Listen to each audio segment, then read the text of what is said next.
नमस्ते बच्चों, हिंदी की कक्षा में आपका स्वागत है। आज हम अपनी वसंत पुस्तक का पाठ नंबर 15 नौकर पढ़ेंगे। आश्रम में गांधी के कई ऐसे काम भी करते थे जिन्हें आमतौर पर नौकर चाकर करते हैं। जिस जमाने में वे बैरिस्ट्री से हजारों रुपए कमाते थे, उस समय भी वे प्रतिदिन सुबह अपने हाथ से चक्की पर आटा पीसा करते थे। चक्की चलाने में कस्तूरबा और उनके लड़के भी हाथ बटाते थे। इस प्रकार घर में रोटी बनाने के लिए महीन या मोटा आटा वे खुद पीस लेते थे। साबरमती आश्रम में भी गांधी ने पिसाई का काम जारी रखा। वह चक्की की ठीक करने में कभी कभी घंटों मेहनत करते थे। एक बार एक कार्यकर्ता ने कहा कि आश्रम में आटा कम पड़ गया है। क्या बताया, गांधी जी की जीवन की घटनाओं का वर्णन इस पाठ में किया गया है कि गांधी जी क्या क्या करते थे। गांधी जी क्या करते थे, जिस टाइम पे वे बैरिस्ट्री की काम में इतना पैसा कमा लेते थे, फिर भी वो ऐसा काम करते थे जिसे नौकर करते हैं। उस समय वे क्या करते थे, वे चक्की पर हाथ से आटा पीसा करते थे। चक्की चलाने में उनकी पत्नी कस्तूरबा और उनके बेटे हाथ बटाते थे, उनका साथ देते थे। इस प्रकार रोटी बनाने के लिए चाहे मोटा आटा पीसना हो, चाहे बारीक पीसना हो, वे खुद ही करते थे।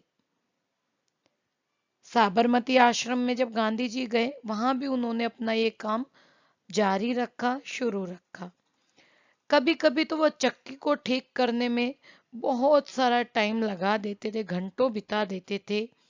एक बार एक कार्यकर्ता ने कहा कि आश्रम में आटा कम पड़ गया है। आटा पिसवाने में हाथ बटाने के लिए गांधी जी फौरन उठ खड़े हुए, तुरंत खड़े हो गए। गेहूं पीसने से पहले उसे बिनकर साफ करने पर वह जोर देते थे। कौपिनधारी इस महान व्यक्ति को अनाज बीनते देखकर उनसे मिलने वाले लोग हैरत में पड़ जाते थे। बाहरी लोगों के सामने शारीरिक मेहनत का काम करते गांधी को शर्म नहीं लगती थी। एक बार उनके पास कॉलेज के कोई छात्र मिलने आए। उनको अंग्रेजी भाषा के अपने ज्ञान का बड़ा गर्व था। गांधी जी से बातचीत के अंत में वे बोले, बापू, यदि मैं आपकी कोई सेवा कर सकूं तो कृपया मुझे अवश्य बताएं। उन्हें आशा थी कि बापू उन्हें कुछ लिखने पढ़ने का काम देंगे। गांधी ने उनके मन की बात ताड़ ली और बोले, अगर आपके पास समय हो तो इस थाली के गेहूं बीन डालिए। आगंतुक बड़ी मुश्किल में पड़ गए, लेकिन अब तो कोई चारा नहीं था। 1 घंटे तक गेहूं बीनने के बाद वे थके हारे गांधी जी से विदा लेकर चल दिए। क्या हुआ, एक बार एक कार्यकर्ता ने बोला कि आटा नहीं है, तो गांधी जी तुरंत उठ के खड़े हुए और उन्होंने क्या किया, गेहूं पीसने से पहले गेहूं को साफ करना शुरू किया। वे जो हैं अपनी गेहूं पीसने से पहले गेहूं को साफ करने पे ज्यादा जोर देती थी। और इस कौपिनधारी मीन्स की धोती पहने हुए महान व्यक्ति को अनाज अन्न जो है वो ऐसे साफ करते हुए देखकर सभी लोग हैरान हो जाते थे। बाहरी लोग उनके सामने शारीरिक मेहनत करने में गांधी जी को जरा भी शर्म नहीं आती थी। एक बार क्या हुआ कि कॉलेज के कुछ छात्र उनसे मिलने आए और उन छात्रों को अपनी अंग्रेजी भाषा पर बहुत घमंड था। जब गांधी जी से उन्होंने बात की और लास्ट में बोला कि गांधी जी, बापू जी, आपका कोई काम है, कोई सेवा है तो हमें बता दीजिए, हम करेंगे। उन्हें आशा थी, उन्हें उम्मीद थी कि गांधी जी है ना, हमें पढ़ने लिखने से रिलेटेड कुछ काम देंगे। उन्हें नहीं लगता था कि गांधी जी उनको ऐसा काम भी दे सकते हैं। तो गांधी जी ने क्या किया, गांधी जी उनके मन की बात समझ गए। उन्होंने क्या किया, उन्होंने कहा कि ठीक है, अगर तुम्हारे पास समय है तो ये थाली के गेहूं जो है इनको साफ कर दो। आगंतुक, आगंतुक मीन्स के मेहमान बड़ी दिक्कत में आ गए, मुश्किल में पड़ गए, लेकिन कुछ चारा ही नहीं था, क्या करें, मना भी नहीं कर सकते थे। जब 1 घंटे तक गेहूं साफ करके वो थक गए, तब उन्होंने गांधी जी से विदा ली और वहां से चल पड़े। कुछ वर्षों तक गांधी ने आश्रम के भंडार का काम संभालने में मदद की। यानी कि जो स्टोर रूम था गांधी जी के आश्रम में, गांधी जी उसको संभालते थे। सवेरे ही प्रार्थना के बाद वे अपने रसोई घर में जाकर सब्जियां छीलते थे। रसोई घर या भंडारे में अगर वे कहीं गंदगी या मकड़ी का जाला देख पाते थे, तो अपने साथियों को आड़े हाथों लेते थे। आड़े हाथों लेना मतलब कि बहुत डांटते फटकारते थे, उनको गुस्सा करते थे अगर कोई भी जाला उनको उनकी रसोई में दिख गया तो। सब्जी, फल और अनाज के पौष्टिक गुणों का ज्ञान था। एक बार एक आश्रमवासी ने बिना धोए आलू काट दिए। गांधी जी ने उसे समझाया कि आलू और नींबू को बिना धोए नहीं काटना चाहिए।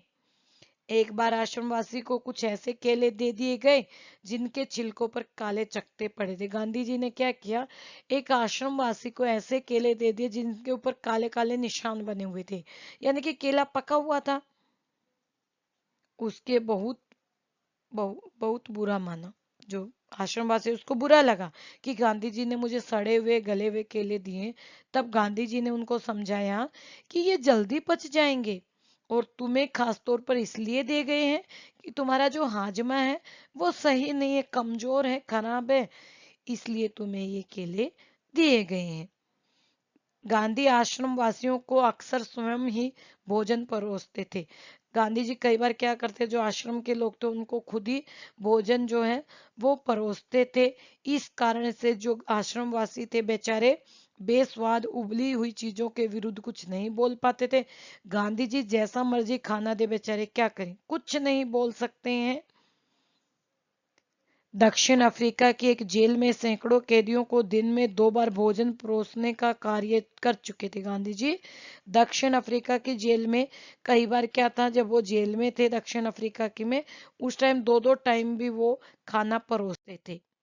आश्रम का एक नियम यह था कि सब लोग अपने बर्तन खुद साफ करें। रसोई के बर्तन बारी बारी से कुछ लोग दल बांधकर धोते थे। सब अपना अपना काम करेंगे, कोई किसी पे नहीं थोपेगा, तुम्हारा काम तुम करो, मेरा काम मैं करूंगा।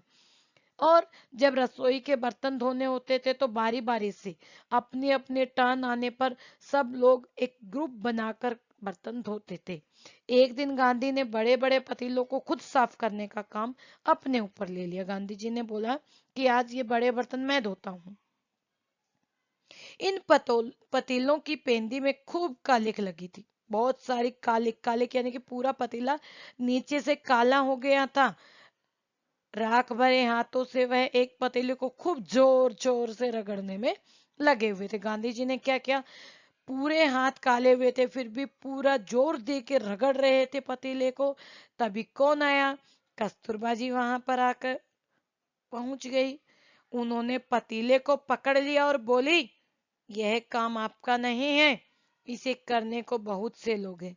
कस्तूरबा ने गांधी जी को बोला कि ये काम तुम्हारा थोड़ी ना है, इस काम को करने के लिए बहुत सारे लोग हैं, आप उनको ये काम दीजिए।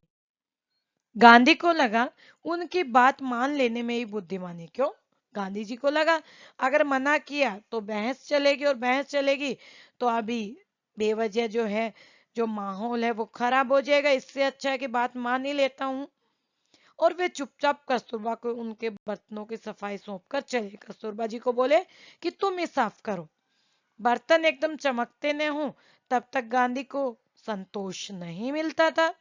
गांधी जी खुश नहीं होते थे जब तक बर्तन अच्छी तरह ना चमक रहे हों।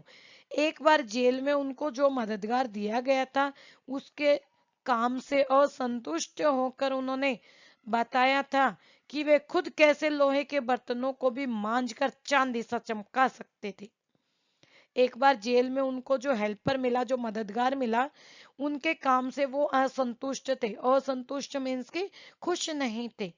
और उन्होंने बताया कि वे जो लोहे के बर्तन, लोहा काला होता है फिर भी वो इतना रगड़ते थे उनको कि वो चांदी की तरह चमकते थे। कहने का अर्थ ये है, चांदी के जैसा नहीं बट चमक जाते थे। जब आश्रम का निर्माण हो रहा था उस समय वहां आने वाले कुछ मेहमानों को तंबुओं में सोना पड़ता था। एक नवागत को पता नहीं था कि अपना बिस्तर कहाँ रखना है, इसलिए उसने बिस्तर को लपेटकर रख दिया और यह पता लगाने के लिए कि उसे कहाँ रखना है वो वहां से चल पड़ा। लौटते समय उसने देखा कि गांधी जी खुद उसका बिस्तर कंधे पर उठाकर चले आ रहे।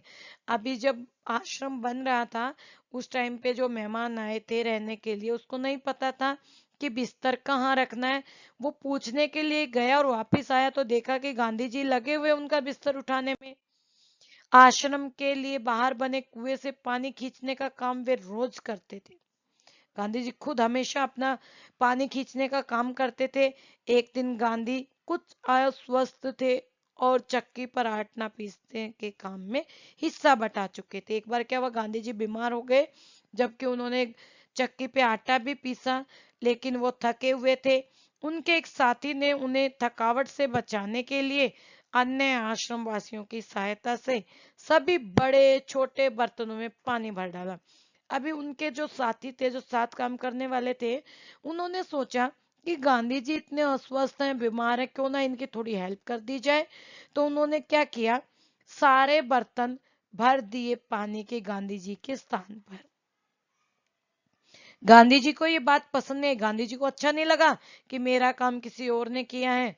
मन में कुछ ठेस भी लगी, गांधी जी को ये बात चुभी भी कि मेरा काम कोई और करे, अच्छा नहीं लगा है।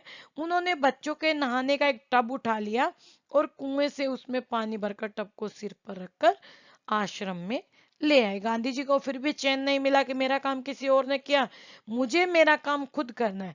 इसलिए गांधी जी ने क्या किया, टब उठाया बच्चों के नहाने का और पानी भर के खुद से अपने सिर पे रख के आश्रम में ले आए।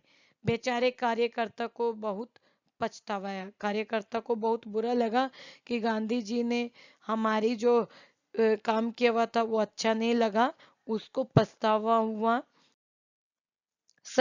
शरीर से जब तक बिल्कुल लाचारी न हो तब तक गांधी को यह बात बिल्कुल पसंद नहीं थी कि महात्मा या बूढ़े होने के कारण उनके अपने हिस्से का दैनिक शारीरिक श्रम न करना पड़े। गांधी जी क्या सोचते थे, वो किसी भी काम करने के बारे में उनकी सोच क्या थी कि जब तक हम पूरी तरह लाचार ना हो जाए, यानी कि हमारा शरीर का कोई भी हिस्सा काम करना बंद ना कर दे, तब तक हमें अपना काम खुद करना चाहिए। उनमें हर प्रकार का काम करने की अद्भुत क्षमता और शक्ति थी। अद्भुत मीन्स की अनोखी ही क्षमता थी, योग्यता थी और शक्ति भी थी, एनर्जी भी थी। वे थकान का नाम तक नहीं जानते थे कि मैं थक गया हूँ। दक्षिण अफ्रीका में बोर युद्ध के दौरान उन्होंने घायलों को स्ट्रेचर पर लादकर एक एक दिन में 25-25 मील तक ढोया था। जब दक्षिण अफ्रीका में बोर युद्ध हुआ था उसके दौरान जो लोग घायल हो रहे थे, गांधी जी ने उन्होंने उन्हें स्ट्रेचर पर उठाया और 25-25 मील तक उनको लेकर गए थे। वह मीलों पैदल चल सकते थे।